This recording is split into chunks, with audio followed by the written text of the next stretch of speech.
themselves, is this really what I want to put myself through? Yeah.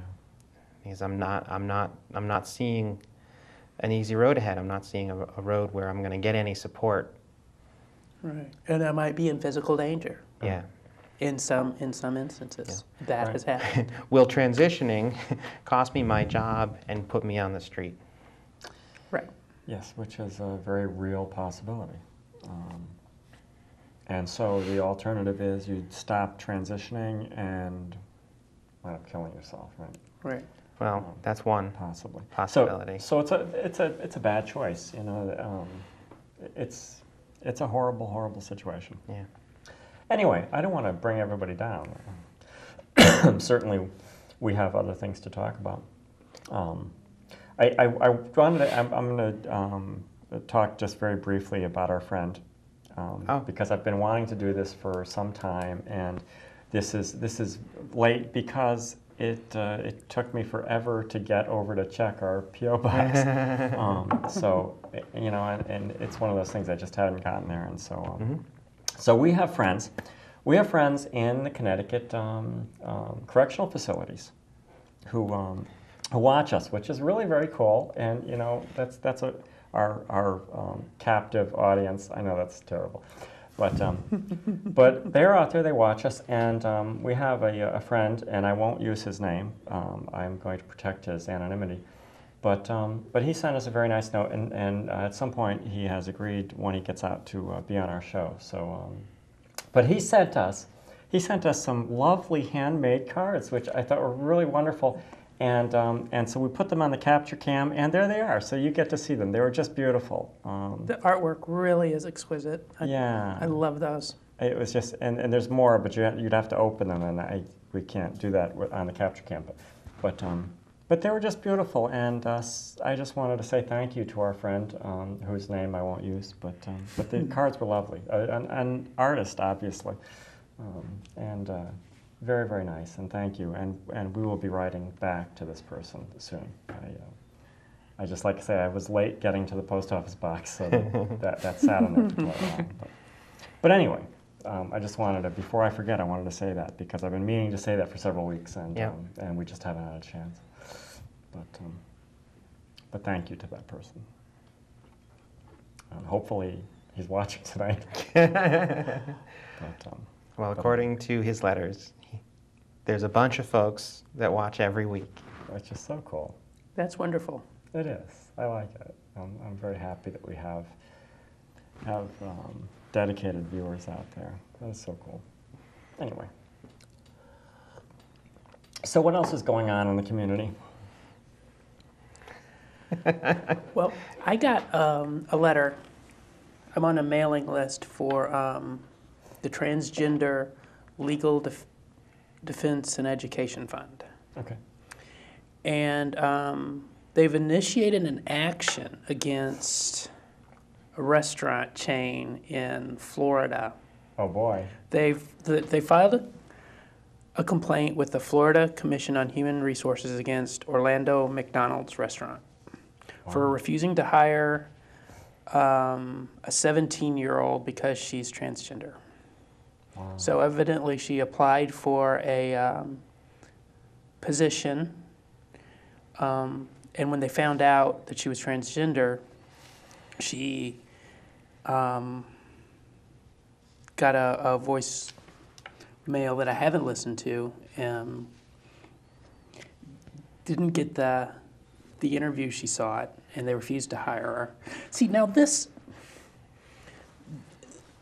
really, this is difficult to understand, because I can't see this coming from their corporate offices, because Fortune 500, the major companies are I think just about uniformly putting into place specific policies protecting the GLBT community and transgender people in specific.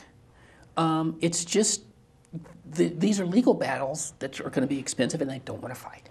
Plus, they realize if it's a staff member, I think they're realizing that they're about to get a better employee. One of the things that I happen to have a little experience with McDonald's. Mm-hmm. McDonald's has, I don't know if they still are, but they traditionally had two different types of stores. They've had franchise stores and they've had independently owned stores. So you sort of you have some stores are corporate stores and some stores were independently owned Right, I believe and that's so licensed. If it was an independently owned store, Then they might not get the same corporate rules training. wouldn't necessarily apply. And regardless, certainly, I'm not sure Florida actually has trans protections at the state level. Yeah, Florida has been typically a sort of an unfriendly place for the trans Right. community. I think it's pretty But conservative. But Orlando may have. There was a story that I have here that we had talked about a couple weeks ago, or no, last week with Samantha, about how Tampa, Florida's transgender population stands to receive anti-discrimination protections under a measure given preliminary approval by the city council. So it could be something that Orlando, the city of Orlando, passed, too, at the local level. Right. But the whole reason to put it into the anti-discrimination law is to point out to people that just because you think it's okay doesn't make it okay to discriminate against people based on this status. Right. Yeah. It'd be interesting to see them tested under, I'm imagining, under existing gender discrimination law. Well, but that doesn't sound like what they're bringing suit. They're not bringing. It doesn't sound like they're bringing suit based on the applicant's sex. It's not as a sex discrimination. That specifically said trans status. Yeah. Which is an ugly thing to try and press anyways, because for that, right, my federal documentation, my Social Security card still has an M on it, unfortunately, until surgery. So when you invoke the discrimination based on sex clauses to try and rectify this kind of discrimination, what you're saying is, I'm male, and they're discriminating against me as a male. Right. Because of the way I appear. Because of the way I appear, they're discriminating against me as a male. Yeah. And that doesn't really fit. That's not the argument I want to see made. Right. They're discriminating against me as a trans person, but until trans protections are in place. Yes. Yeah, it's unfortunate to have to go down that road and argue it in that manner, because it is not it's not a comfortable argument. No. But in this case, it sounds like there may be some at the local level, at least, some protection for trans folks, and they're challenging it. Yeah. Which is so good. It's good, yeah. Challenges are good. The whole point of anti-discrimination laws is to be able to say, you're not treating me fairly based on this status. Yeah. And even if it fails, I mean, this is getting a lot of publicity. Yeah. Negative publicity for the restaurant, that can't help. So it was to say it's a public relations fiasco might be an understatement. Sure. And, not to give anybody ideas, but how hard is it to actually take a moment, to take 15 minutes to interview an applicant and then turn them down? Right. And avoid the whole mess. Right. Unfortunately, it's still discrimination, but at least then that's the whole corporate CYA, after transitioning, waiting long enough, waiting a couple of years before firing the trans person, because enough time has passed that it can't be due to your transition, legally. Sort of the statute of limitations on expected behavior. Yeah, good way of putting it.